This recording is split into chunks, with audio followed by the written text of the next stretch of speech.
Samsung A55 5G charging error problem. তো কাজটা কীভাবে সমাধান করি পুরো ভিডিওটা দেখতে থাকুন। তো এই যে দেখছেন চার্জে লাগালাম, চার্জিং এরর সমস্যা। তো ভিডিওটা দেখতে থাকুন, কাজটা কীভাবে সমাধান করি।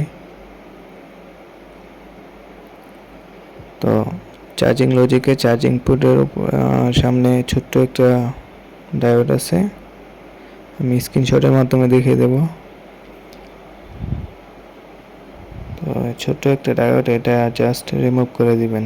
এই ছোট্ট ডায়োডটা জাস্ট রিমুভ করে দিবেন, তাহলে এই কাজটা কমপ্লিট হয়ে যাবে। তো ইতিমধ্যে আমি রিমুভ করে নিছি, এখন চার্জে লাগালাম। এই যে দেখছেন চার্জ নিচ্ছে, আলহামদুলিল্লাহ কাজটা কমপ্লিট হয়ে গেছে। তো যারা ফেসবুকে দেখছেন অবশ্যই আমার চ্যানেলটাকে ফলো করে রাখবেন, আর যারা ইউটিউবে দেখছেন অবশ্যই চ্যানেলটাকে সাবস্ক্রাইব করে লাইক করে দেবেন। ধন্যবাদ সবাইকে পুরো ভিডিওটা দেখার জন্য।